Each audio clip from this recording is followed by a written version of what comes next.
Welcome to Windy Hill Crochet. We're on location today at one of our favorite coffee shops, the Bodacious Brew in beautiful downtown Janesville. It's right on the Rock River, and you would never believe it's a February day because we're sitting in their outdoor patio, which they do have some heat out here, but it's normally too chilly in the middle of February to sit outside. So we're really excited to come to you from the coffee shop today. It is such a beautiful day. My kids have spent so much time playing outside the last few days. It's been really nice. Right. And surprisingly already, this is video number 8 since we've started our YouTube channel. I can't believe it's already video number 8 because it just seemed like yesterday that we decided to start a YouTube channel. Yeah, and we got started on it really fast. But it's just, the weeks just fly by. It's absolutely crazy. I know, every week it's like, oh no, did you get all of your plushies crocheted for the video? A lot of times it's, oops, no. I think we were gonna launch the dinosaur Mama Made Minis video several weeks ago, and it's still not on the docket now to be recorded for like 3 more weeks. Too much going on. And also, we've found other things that I think are a little more pressing to film. Yep. So that's exciting. There's been lots of good stuff that we've just stumbled upon in the process of making our YouTube schedule, and our content calendar is evolving on a daily basis, it feels like. It does. Like every week we update it and certain things just get pushed back farther and farther in the schedule. But first, before we get started talking all things crochet, more importantly, what did you decide to drink today, Chelsea? I am straight up black Americano because I just need a little more caffeine to make it through the day. Yeah. And I'm almost a little bit the opposite. I decided to go with the chai latte because I'm a little coffeeed out, but that means I probably had more coffee to start my day than you did. Probably. All right, so what project are you working on today? Well, I'm working on Mabel Chickens for one of our next videos. I am too. Imagine that. Not dinosaurs. It's actually going to be our very next video, and I am super, super excited about it because we took an old thrifted sweater. Okay, so after that beginner crochet kit challenge that Chelsea challenged me to do that right on camera, which thank you for the surprise. I challenged her to crochet how many Mabel Chickens she could get out of a thrifted sweater that we would deconstruct. And you know, I think that this is one of the funnest challenges I've had in a long time. It's pretty entertaining.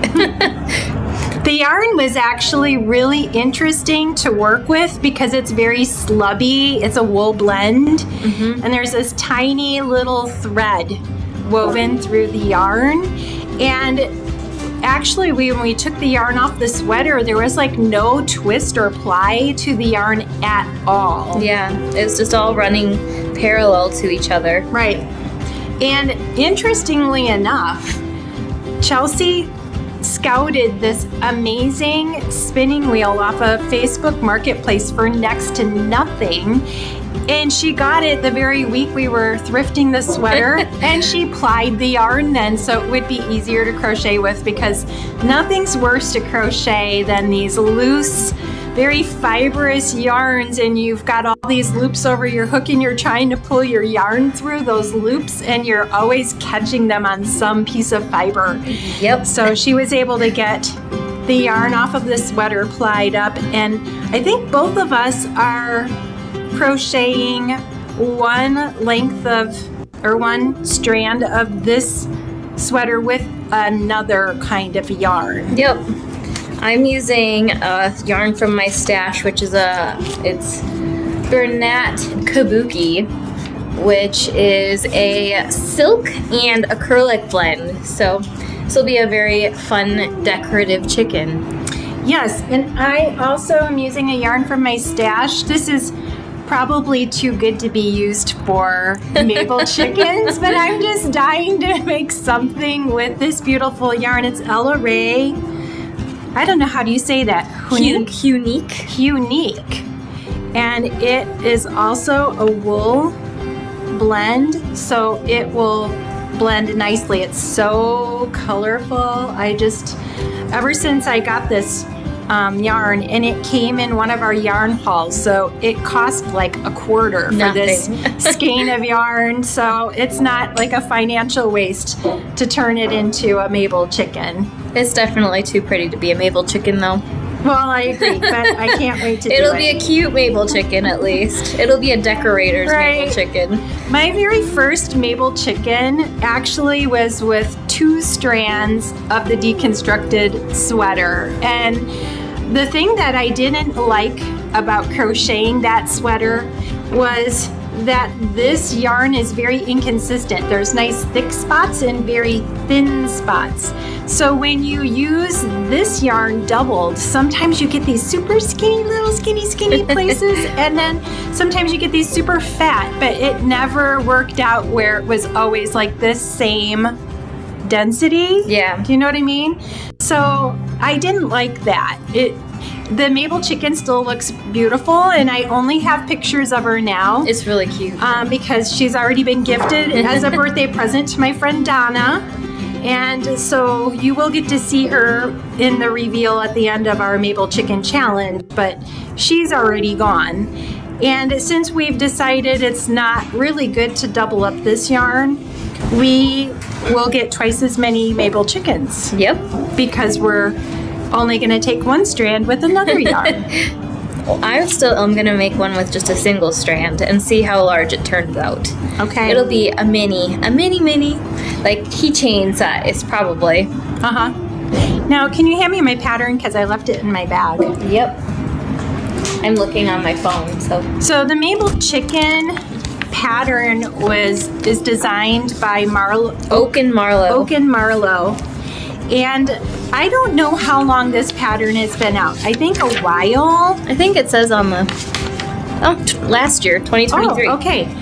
My mistake. Because I get the feeling like lots of people have been making this pattern, but I think that they have. Yeah, it's just wildly popular immediately, I guess. And I was talking to my friend Donna about it because I said, this is the Mabel chicken pattern. You'll see Mabel if you go to any craft shows, because I seem to see her everywhere I go.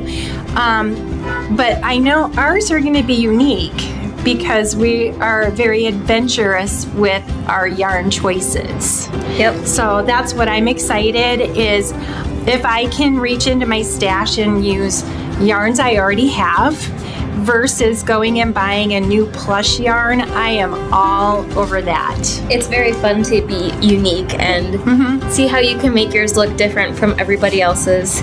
Especially if it's a decorator's item, it's not necessarily a plushie. Like, right. I don't know if I really want to have a plushie that's made from yarn that's not super soft, but anything that's I think I would display on a shelf, I'm much more likely to reach for my fun yarns. Right.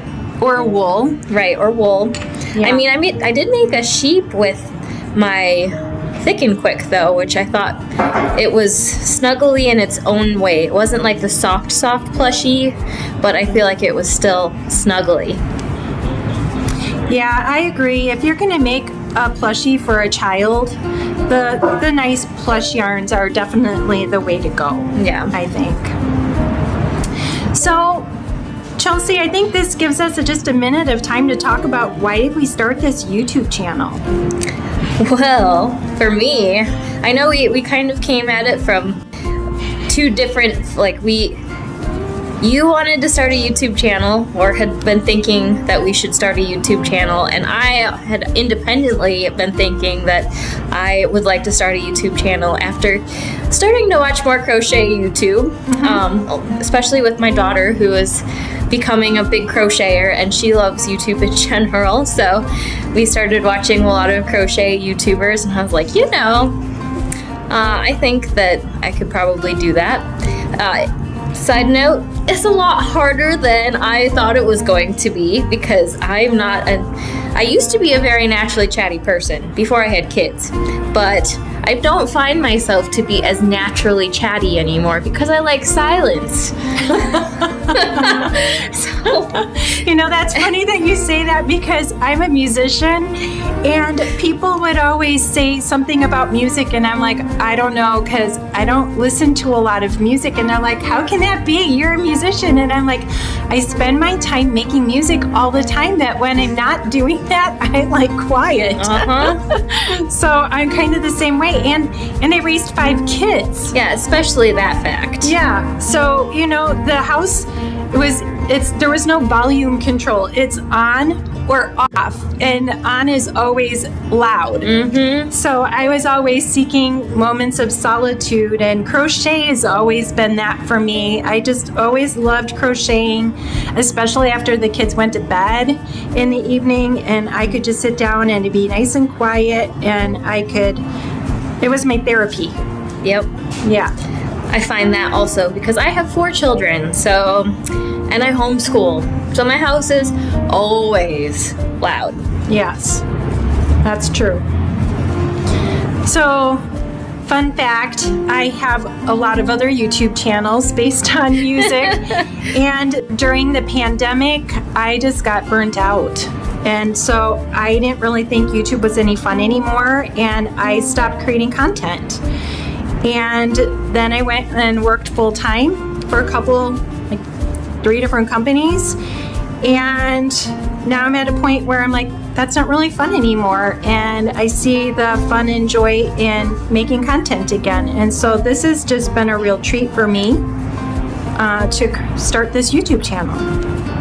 And for me, I have been doing some kind of crochet business for the vast majority of my life. I started off as a very young entrepreneur, making products for craft shows that I sold with my mom. And then I started designing patterns and learning how to design patterns and making connections in the industry as a teenager because I was homeschooled and I had time to pursue fun things like that. And then when I had my first child, I decided I was going to start crocheting hats. And I had a very successful hat business for a long time. And then I was just burned out because I got tired of making the same thing over and over. And it was always bombarded over the holidays. And the holidays were crazy. I just felt like it was way too much. It's like, close the Etsy store already. Yep, it was fun. Yes. So I needed a few years, and I am not the kind of content creator that enjoys documenting every single aspect of my life. I need some downtime. So it's been fun doing YouTube so far, and it'll be fun to do behind the scenes every once in a while, but I'm definitely not the kind of person that will post their entire life every single day. Yeah, I'm not either, and that's why there's certain things that I just wouldn't do as a content creator because I like my privacy when it comes to my home time. So, but this is fun because this is our family time together. Right. And we both enjoy crocheting and creating and pattern designing and doing lots of fun stuff. And so going out on location today was a different adventure. Yes. It got us out of the house. We both can enjoy an adult beverage. Right, one we didn't have to make for ourselves. That's the best kind of drink. Right. Or food. Right. So, Chelsea, and you'll probably notice our overused word is so. It's always the highly edited out word. It's not as much as the word so. Right. We've had more time to think about removing ums and ands. Right. But not the so. I wanted to ask you, what has been your favorite project so far? Oh my gosh. You know, I've had a lot of favorite projects so far. I feel like every time I make something new, I feel like it's a favorite. But you know, I really enjoyed the chubby frog. Well, I didn't realize I was gonna love that pattern so much. That's All From Jade? Yep, All From Jade. The chubby frog from All From Jade. I just adore how quickly it works up and how big it is and how especially if you're making it with this XL yarn, it's 15 minutes when I make it. And if I'm making it with the XL yarn, it's big. It's like a legitimate plushie. Right. And it hardly took any time. So I really love that pattern so far. And is that pattern good for beginners? Oh my gosh, it's so good for beginners. Especially, I think if you try making it with a worsted weight yarn for the first time, so you can exactly see where your stitches are. If you're a new crocheter anyways, if you're experienced, it's easier to jump off the deep end. I'm an experienced crocheter. I've done a lot of crochet, but jumping into the world of amigurumi has been a little bit of a challenge because I'm not used to crocheting in the round. So you're making 3D items versus flat 2D items. And sometimes where there are bumps or different features on an animal, that's not like how I'm used to crocheting. And I sometimes struggle at least getting the pattern going because it's like, oh, is this what they're saying? Then I'm tearing out all the time. So I do agree, starting with a worsted weight yarn is a great idea to get the hang of the pattern because some of those plush yarns don't want to unravel. Yes. I've almost ruined a few nearly finished objects from needing to rip at the end. Yeah. That'd be devastating. I just started crocheting with our Premier Parfait chunky yarn because we can't get that at a store really around here. So we had to order it, and I love the softness of that yarn, but it is harder to rip your work back out of.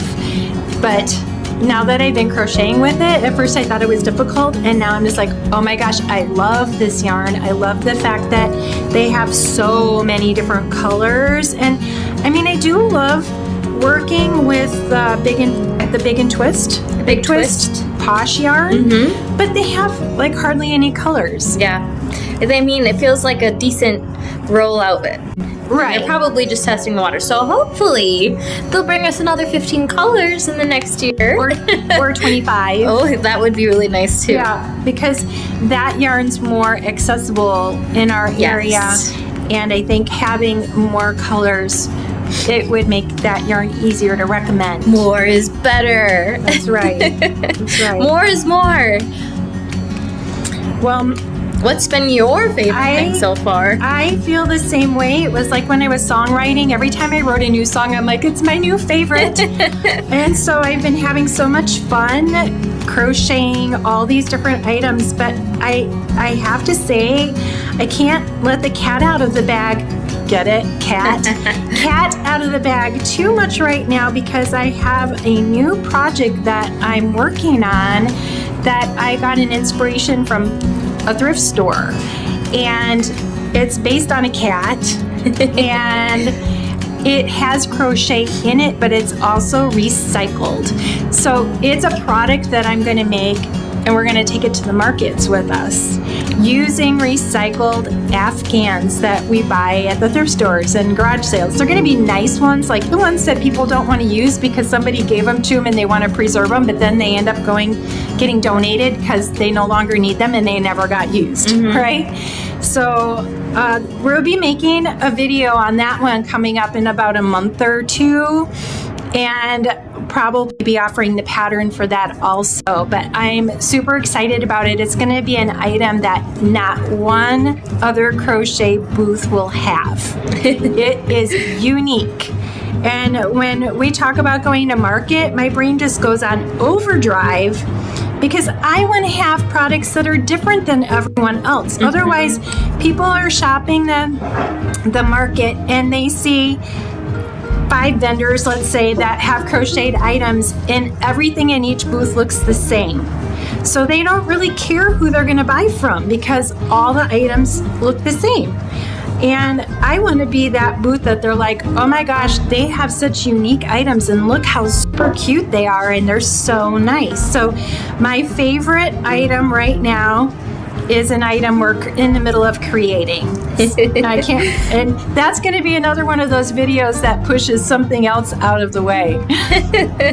However, I have to say, between the last 2 nights and today, there's also another video that's not on our schedule that I know is going to have to go on, and it's about embroidered eyes. Yes, and we have been promising lots of you lovely commenters some tips and tricks for embroidered eyes, so we will definitely be getting that in the works shortly. Right, and it's moving up in the priority list because we're finding we need to make embroidered eyes ourselves too, and there's very few tutorials out there. Now, if you know of some really awesome tutorials on embroidering eyes on amigurumi, can you please post the source down in the comments, because we are really trying to find nice resources that we can help point people to, but also create so that we can help people, because safety eyes can't be on every single item. Right, they're not always safe. That's right. Ironically. Right.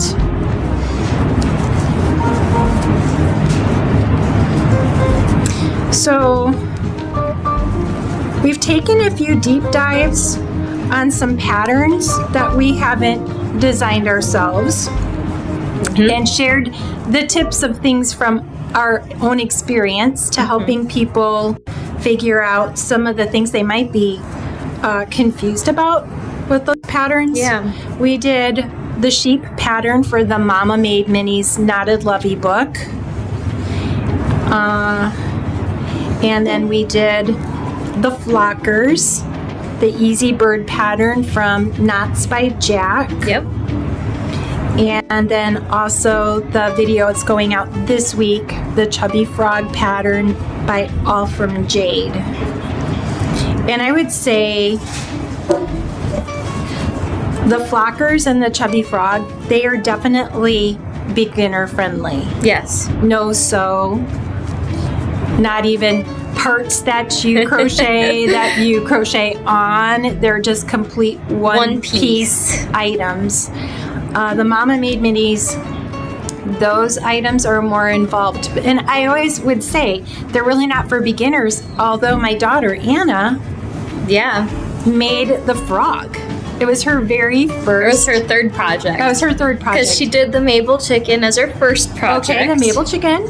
And then she did a adorable teddy bear. And I don't think she made the overalls for the teddy bear, but she made a teddy bear, and that is a Loretta's Loops Patterns, which we'll make sure is linked in the description box because it's so cute. And then she made the frog as her third pattern. Okay, and it turned out amazing. Yeah, she did an amazing job. And she literally never crocheted. No. Ever as a kid. And if she can make one of those knotted loveys as her third project, I think a lot of beginners, not maybe children, but, older adults, and once they get the hang of crocheting, that they are simple enough to be able to figure that out. Definitely. I have to count my stitches. 1, 2, Let's say, I've almost finished the chicken, and Mom's still on her face. 2,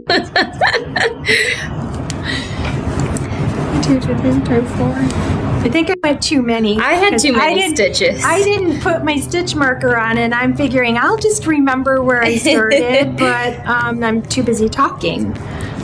3, 4, 5. I didn't bring stuff to finish chickens, but you can see I've just finished this chicken's body. I cannot wait to finish it. It's so cute. 3, 4. Okay. I knew this would be harder. Chelsea crochets faster than I do anyway, but she also can crochet and multitask. Yes. I'm not as good at the multitasking. If I'm talking, I'm having a hard time. It's the for young children. Yeah, you're probably right. Do you have a stitch marker? Give me my project bag. Maybe. Inside, the little guy inside it. This purse? Nope. Because I'll have a stitch marker in there. Okay. If I use the stitch marker, I can talk. Otherwise, I'm counting and talking at the same time. That's not a very good recipe. Oh, you know what? I had it here on my lap the whole time. That's funny. This little beautiful bag that my friend Donna, the one I gifted the chicken to, made for me. I have to fish out a new yarn. And, okay. Our sun is shifting also.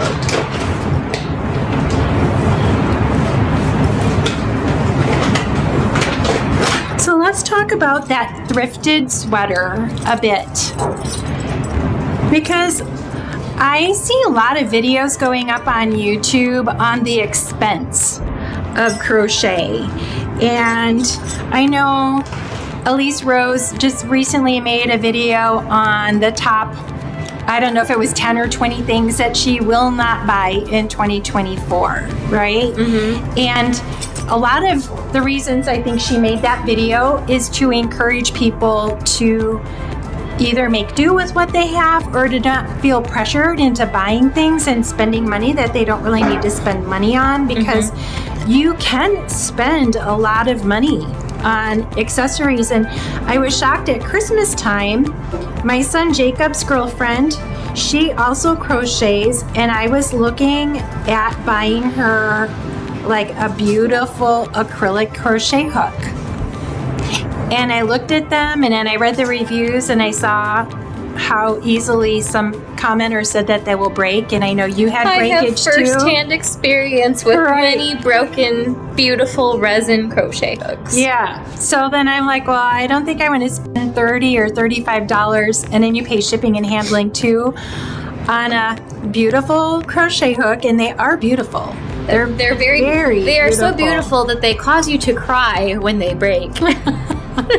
Me, myself personally, and my daughter have cried over our broken resin hooks. Right.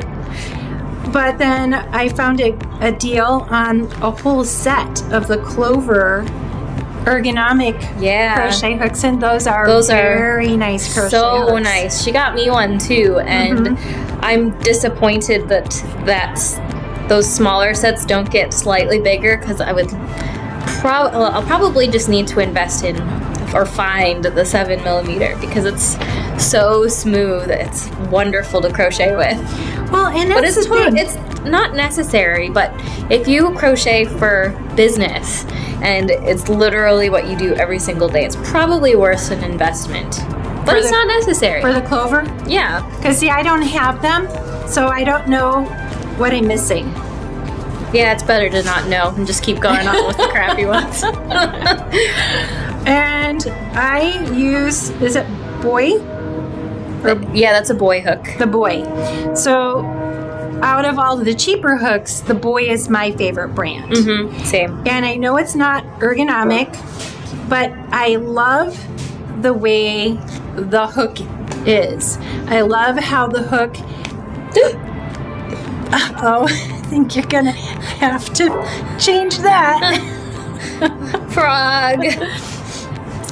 I like how it tapers as it goes down into the hook.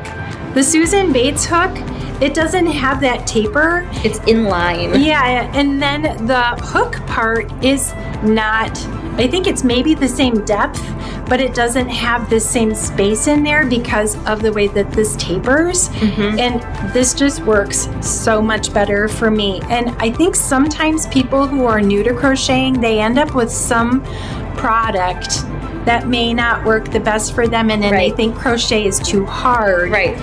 And they maybe just have the wrong crochet hook. It could literally be a $2 fix. Oh, there's the train.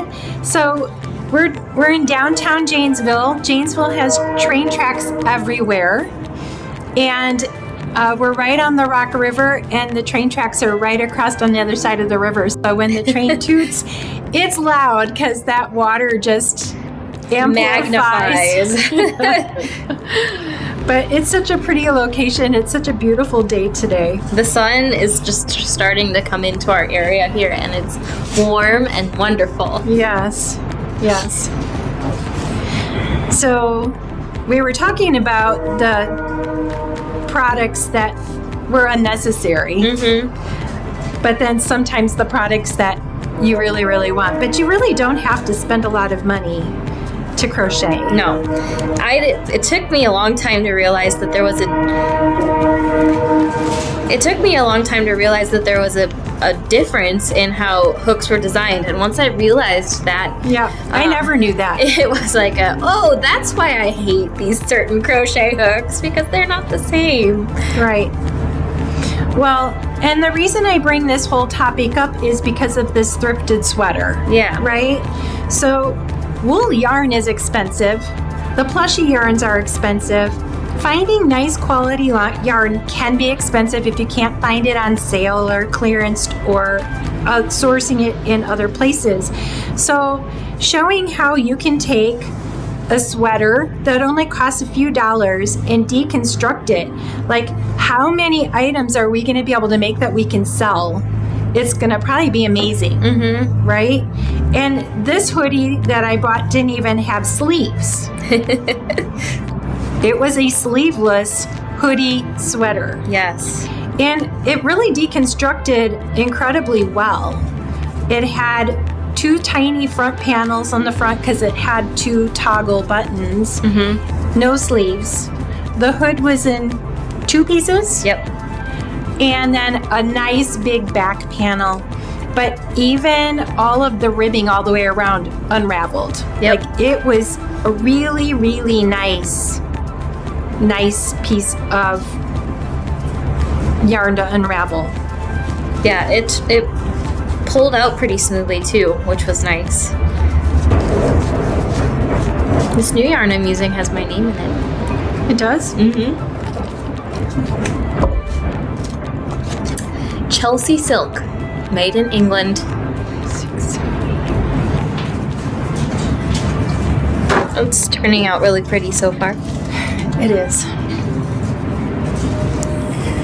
1, 2, 3. Ooh.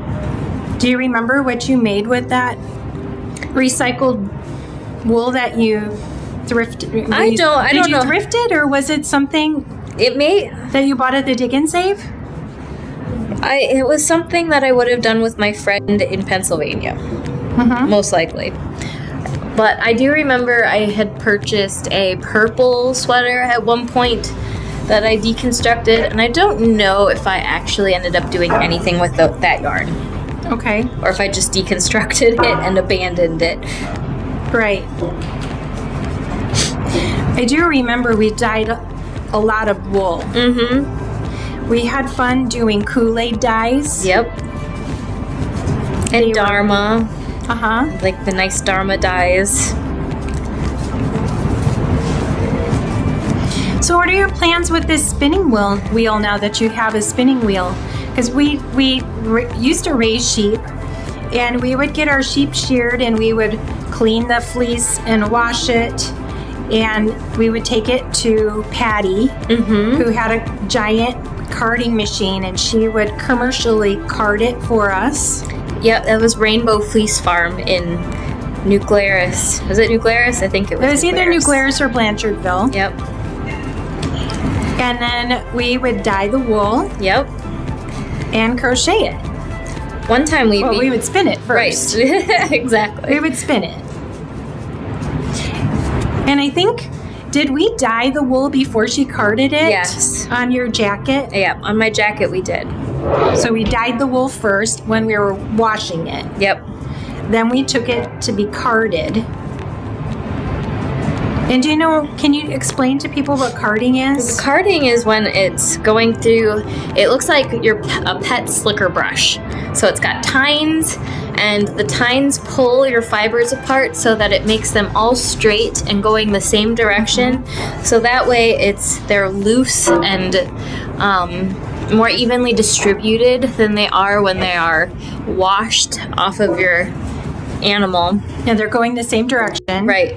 So that way when you go to spin your yarn, you can pull your draft, that you can make a draft of your fiber, and it's perfect. You don't really have to do anything. So it's basically just prepared so that it's going to look nice in its final product. And in the old days, before they had machines to do that, they had paddles. Yeah. Where they would have to tease all the fibers, and then they would have piles of these teased fibers, and then they would spin that into wool. Yes.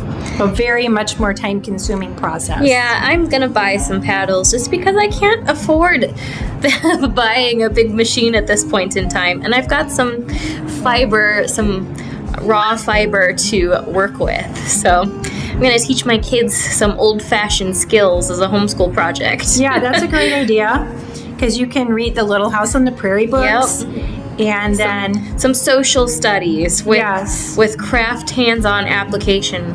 And not too far, like within an hour away of here, there is an old world preservation area called Old World, Wisconsin.